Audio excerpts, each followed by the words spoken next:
Anaknya suka apa? Anaknya suka bohong. Ada nggak anak kita yang suka berbohong? Siapa yang dapat pertanyaan nomor ini? Ke-9. Siapa? Adnan. Assalamualaikum wabarakatuh. Waalaikumsalam warahmatullahi. Dulu saya pertama-tama tahu anak suka bohong, saya marah kan, kok bisa sih kecil-kecil bohong gitu kan ya. Terus saya cari tahu apa sebabnya dia bohong. Kemudian karena marah itu bukan solusinya, dimarah pun dia tetap masih mengulangi bohong gitu kan. Besok-besoknya saya cari cara, misalnya saya kasih buku cerita tentang anak yang suka bohong. Kalau terus sambil saya bacain buku cerita atau misalnya nonton YouTube, nanti saya kasih tahu, Mas, bohong itu dosa gitu. Nah sambil dikasih tahu, nah nih coba lihat kalau misalnya dia bohong, teman-temannya nggak percaya kan, kayak gitu misalnya. Lama-lama sih dia lebih ngerti ya kalau misalnya kita lewat kisah yang nyata gitu, daripada misalnya kita cuma marah dan kita jadinya anaknya tetap aja bohong gitu, terus kitanya juga jadinya kan emosi karena anaknya tahu anaknya bohong gitu saja. Gitu aja sih saja. Assalamualaikum warahmatullahi wabarakatuh. Terima kasih ya Bunda Adnan. Jadi bagaimana supaya anak tidak berbohong? Kita sebagai orang tua pasti kesal sekali Bunda ya ketika kita tahu nih anak kita berbohong. Apalagi kalau dia berbohong tuh dengan hal yang sama gitu kan, yang diulang-ulang, dia selalu bohong gitu kan, pasti rasanya kesal sekali. Nah, jadi berbohong ini juga biasanya menular dari tingkah laku kita juga, misalnya kan kayak gitu.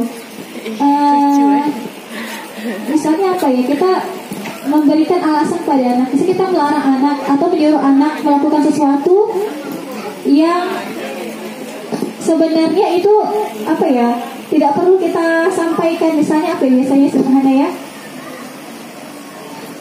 makan nak, jangan usah main jauh-jauh, nanti ada orang gila lewat, misalnya kayak gitu ya sederhananya kan. Atau nanti diculik orang, misalnya kayak gitu kan. Kadang padahal di situ misal kompleknya atau lingkungannya termasuk lingkungan yang aman ya gitu kan. Itu udah kita mengajarkan apa untuk berbohong kepada anak-anak kita. Nah jadi berbohong ini dibandingkan dengan apa ya, ternyata berbohong adalah tindak kejahatan. Nah sebenarnya berada pada level yang teratas. Jadi lebih parah lagi dari kasus-kasus yang lain berbohong kan, karena contohnya korupsi lah kan. Orang terbiasa korupsi itu kan karena terbiasa berbohong. Dan korupsi itu kan bisa dilakukan ketika dia sering melakukan kebohongan kecil, kemudian dibiarkan nambahlah menjadi kebohongan yang levelnya sedang, dibiarkan lagi bertambahlah menjadi kebohongan yang levelnya tinggi gitu kan.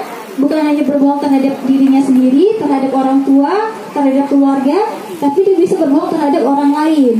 Dan orang lain itu bisa menjadi keluarga, kemudian berbohong terhadap masyarakat, bahkan negara gitu kan. Nah kayak gitu. Jadi makanya kebohongan itu sebenarnya adalah tindak kejahatan pada level teratas. Makanya ketika kita mendapati anak kita gejala-gejala berbohong, maka harus cepat kita atasi, karena itu sangat berbahaya ya Bunda. Yang kedua, anak berbohong karena mencontoh orang terdekatnya, siapapun dan sekecil apapun kebohongan itu. Bisa jadi mencontoh orang tuanya yang suka mengingkari janji misalkan. Bisa jadi juga karena itu teman-teman bermainnya, misalnya teman-temannya suka berbohong. Contohnya gini, ketika anak kita bermain dengan anak tetangga kita, kemudian ada yang nangis gitu kan, yang mereka misalnya berantem terus pukul-pukulan, yang mukul itu si B gitu kan. Terus nanti ditanya siapa yang mukul, bukan saya yang mukul, si A kayak gitu kan. Dia berbohong gitu kan, kemudian menuduh orang lain kayak gitu.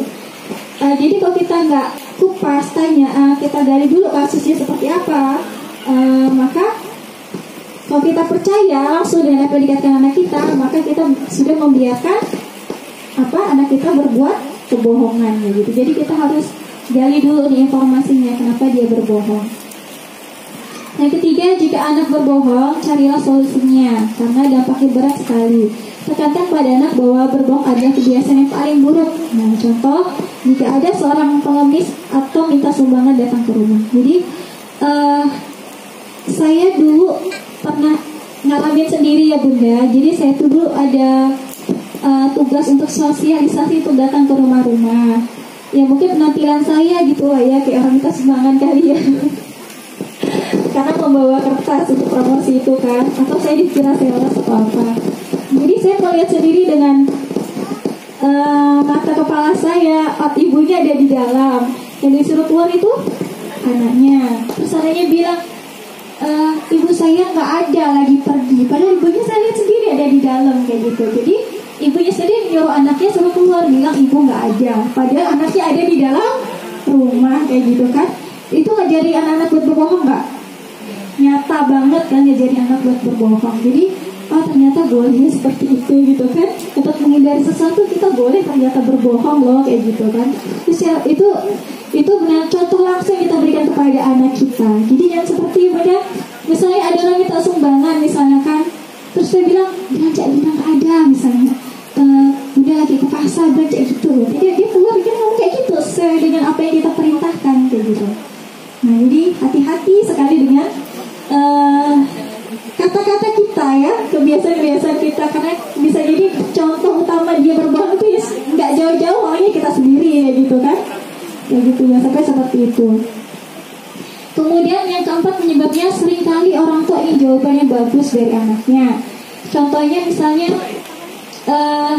kita ulangan nih, misalnya anak SD lah kita bayangkan kan, kemudian dia ternyata nilainya merah misalnya kan dapat nilai 50.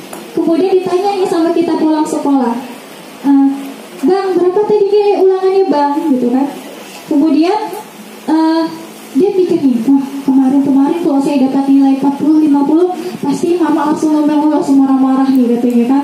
Nanti jangan kalau saya bilang dapat 50 lagi sama gitu kan perlakuannya, saya bakalan dimarah atau bahkan lebih garang lagi dari yang sebelumnya. Kemudian anaknya terpaksa apa? Misalnya berbohong kan, dapat 80 bunda katanya, bagus pintar anak bunda nih, padahal yang sebenarnya dia tuh dapat nilai 50. Terus ditanya, mana kertas ulangannya?